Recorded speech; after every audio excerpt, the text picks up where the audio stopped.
Pemprov Maluku Utara gelar rapat pembahasan pemetaan TPS khusus pemilu 2024.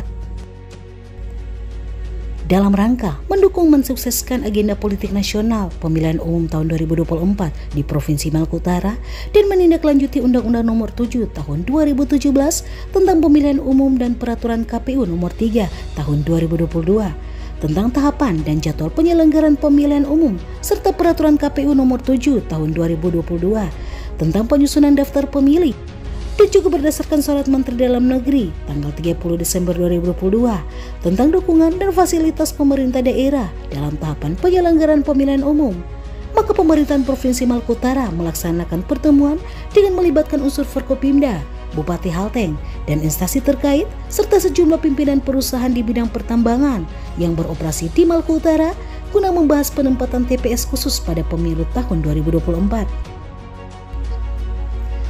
Rapat tersebut dipimpin langsung Sekretaris Daerah Provinsi Maluku Utara Dr. Andes Samsudin Abdul Qadir yang bertempat di ruang rapat lantai 2 kediaman Gubernur Maluku Utara ex Hotel Krisan Ternate pada Jumat 5 Mei 2023. Sekprov mengatakan rapat yang digelar ini dalam rangka mengkoordinasikan penyelenggaraan pemilu tahun 2024 nanti agar hak konstitusi dari masyarakat bisa tersalurkan dengan menyediakan TPS di lokasi khusus bagi perusahaan-perusahaan yang ada.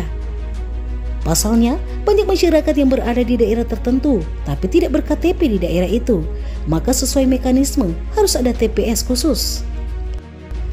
Diketahui, banyak perusahaan yang telah mengajukan untuk dibuatkan TPS khusus dan ada juga yang belum. Karenanya, Pemprov Maluku mengumpulkan pihak perusahaan untuk membahas hal tersebut. Semua perusahaan mendukung dengan adanya TPS khusus yang akan diadakan nanti, sehingga masyarakat bisa memperoleh hak mereka pada pemilu nanti. Karena ini membutuhkan koordinasi dan komunikasi intensif, bebernya. Siap. Ya, terkait pelaksanaan rapat saat ini Pak Kadir. Ya, baik. Jadi pelaksanaan rapat hari ini kita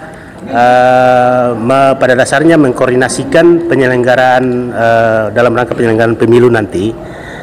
Ada kendala-kendala kita rapatkan, kita bicarakan agar supaya bagaimana hak konstitusi dari masyarakat itu dapat tersalurkan, gitu ya. Nah, sehingga kita tahu bahwa ada sebagian masyarakat kita yang bekerja di konsentrasi di tempat-tempat tertentu tapi tidak ber-KTP di situ, gitu ya.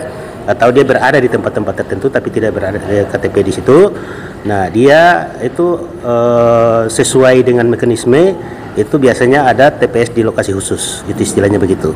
Nah, kemudian banyak perusahaan-perusahaan yang sudah mengajukan untuk dibuatkan TPS lokasi khusus, tapi ada yang belum. Nah, oleh karena itu kita kumpulkan, kita memberikan himbauan dan alhamdulillah tadi pada prinsipnya semua mendukung, ya, kira-kira begitu.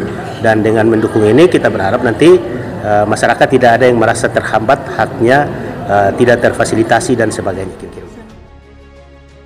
Sementara dari pihak Bawaslu sendiri mengaku sedang menunggu keterbukaan data dari pihak perusahaan terkait adanya karyawan PT IIP yang berjumlah kurang lebih 42.000 orang. Hal tersebut disampaikan Masita Nawawigani, Ketua Bawaslu Maluku Utara usai rapat berlangsung. Masita mengatakan berdasarkan data yang ada, maka Bawaslu dan KPU harus bisa melakukan pemetaan apakah TPS khusus benar-benar dibutuhkan atau tidak. Ya, kami belum mengantongi data hingga kini, masih meraba-raba dan belum bisa dipastikan apakah 42.000 karyawan PT IIP tersebut adalah penduduk Halmahera Tengah dan sudah terdaftar di DPS atau tidak, terangnya.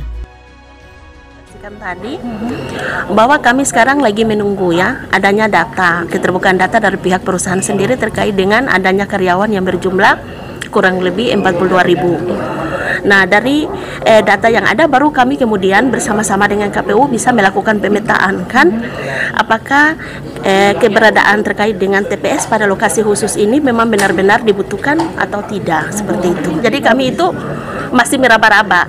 Jadi belum bisa dipastikan bahwa apakah 42.000 ini yang hari ini merupakan karyawan PT IIP ini mereka adalah merupakan penduduk Kabupaten Halmahera Tengah dan sudah terdaftar dalam DPS atau tidak. Karena kalau mereka ini misalnya 70% adalah merupakan penduduk Kabupaten Halmahera Tengah, sudah pasti mereka akan terdaftar di DPS. Dan itu sudah pasti mereka akan memilih. Tapi yang harus dipertegas oleh perusahaan itu sendiri bahwa pada tanggal 14 itu, karena itu adalah hari libur nasional sesuai dengan amanat undang-undang, mereka harus diliburkan. Dan yang kedua, jangan sampai ada pemberlakuan lembur. Kalau misalnya ada pemberlakuan lembur yang berlaku dari jam 7 misalnya sampai jam 1, kami khawatirkan para karyawan ini mereka akan lebih memilih untuk lembur dibandingkan dengan mereka harus menggunakan hak suaranya.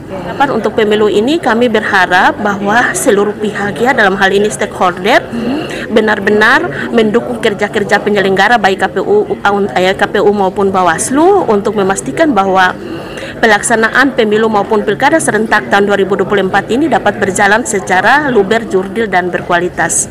Bawaslu mengajak kepada seluruh masyarakat, mari sama-sama melakukan pengawasan terhadap seluruh tahapan pelaksanaan, baik itu pemilu atau pilkada, dan apabila menemukan adanya pelanggaran segera melaporkan kepada Bawaslu atau Panwas terdekat. Dari Ternate, Maluku Utara, MMC TV mengabarkan.